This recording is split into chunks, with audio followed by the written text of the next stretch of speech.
Are you struggling with poor soil and weak plants?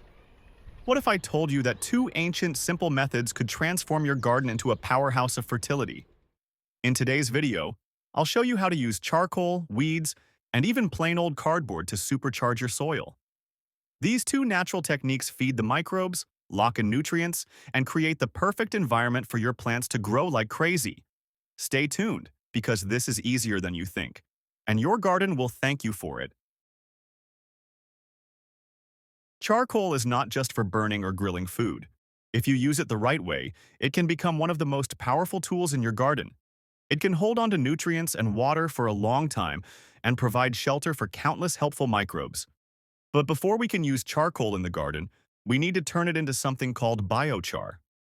Biochar is simply charcoal that has been activated with microbes and nutrients. When used in the garden, this activated form improves soil health for years. It doesn't break down quickly like compost or fertilizers. It stays in the soil and keeps giving. To make biochar, the first thing you need is some plain charcoal. This could be from a firewood stove or any other natural source, as long as it doesn't have chemicals or lighter fluids in it. Now take the charcoal and crush it into very small pieces. If possible, try to turn it into powder.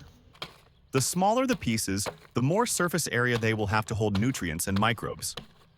Powder form is the best because it can mix easily with soil and provide more homes for microbes.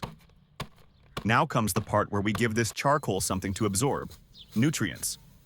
For this, we will collect different types of weeds from the garden. These weeds might seem useless, but they contain lots of nutrients inside them.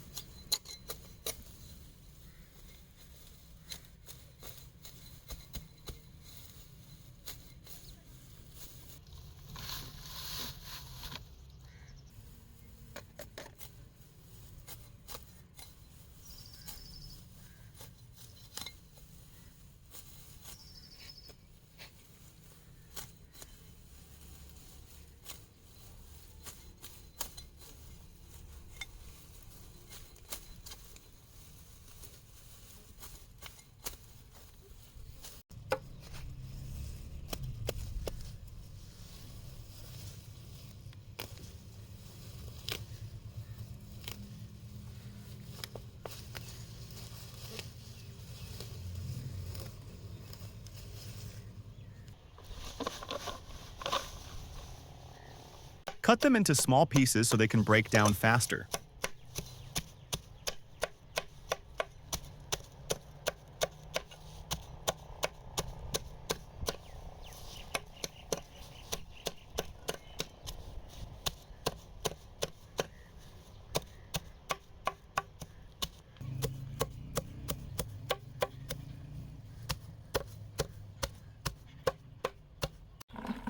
Place all the crushed charcoal and chopped weeds into a large bucket or container.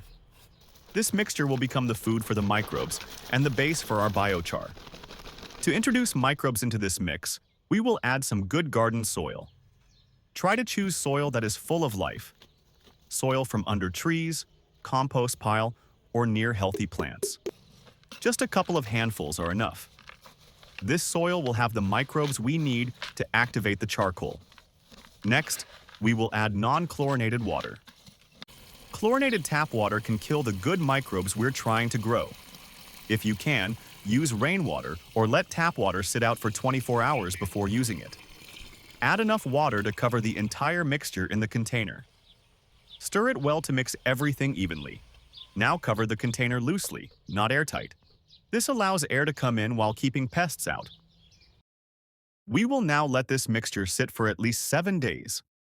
During this time, the microbes from the garden soil will multiply and spread throughout the mix. They will start moving into the tiny holes inside the charcoal pieces, making homes there. At the same time, the weeds will start breaking down and releasing nutrients. These nutrients will be absorbed by the charcoal.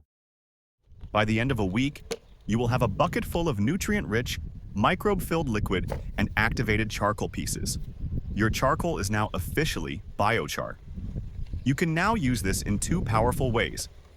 The first method is for preparing your garden bed at the start of the growing season. First, give water to your garden bed.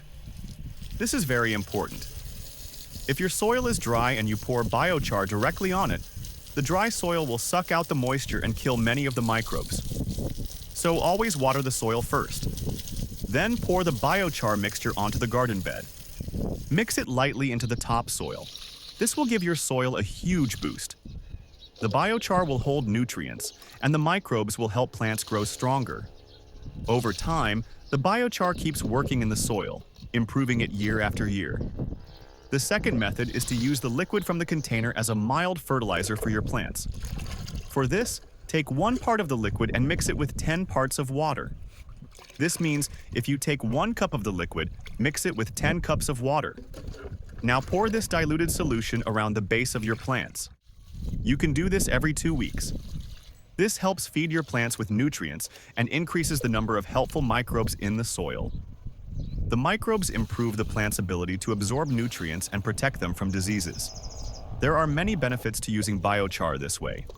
First, your soil will become richer and more alive. Microbes are the hidden workers in the garden. They break down organic matter, make nutrients available to plants, and even protect plants from harmful bacteria. Second, the charcoal will hold water and nutrients for a long time. It acts like a sponge, slowly releasing them to the plant roots. Third, your plants will become stronger and more productive. They will grow faster, produce more flowers, fruits, and vegetables, and stay healthy for longer. Another great thing is that you don't need to spend money on fancy fertilizers or products. You're using garden waste, weeds, soil, and water, things you already have. And the charcoal, once added to the soil, doesn't disappear. It stays for years and keeps improving the soil again and again. If you liked this idea and want more such easy and natural ways to boost your plant growth, check out more videos on my channel. We've shared many powerful liquid fertilizers, sprays, and soil improvement methods using simple garden materials. Don't forget to subscribe, share with your friends, and like the video to support the channel. Your garden will thank you. A garden bed that holds nutrients and water for a long time can give your plants a boost throughout the growing season.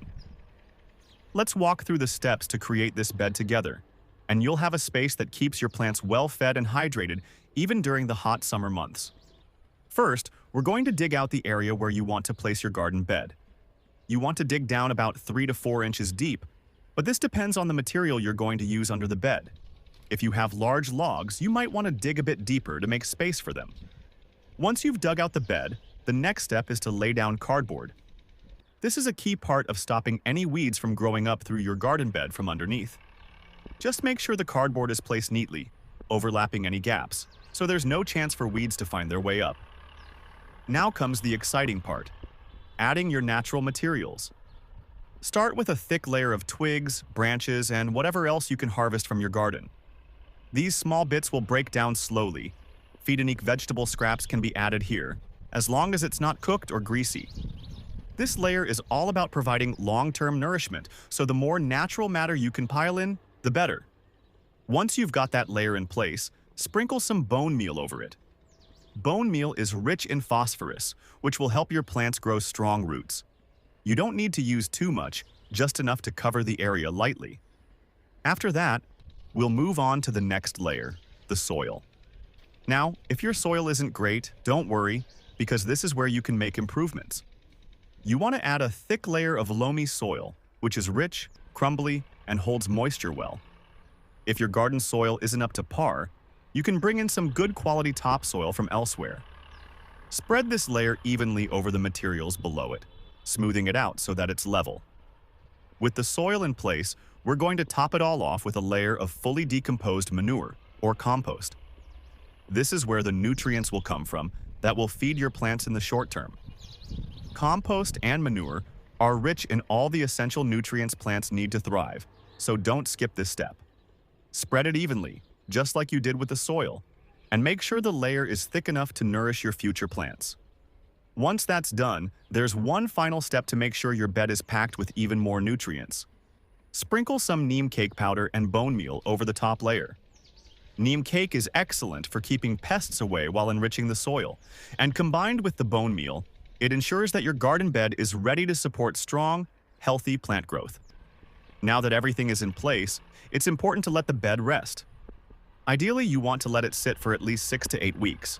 so starting this process in the early winter is perfect.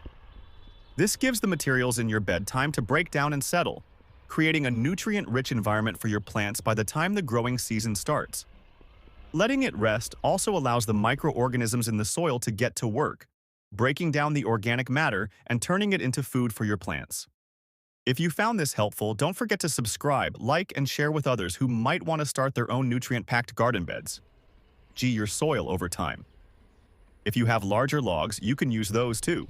Even kitchen waste,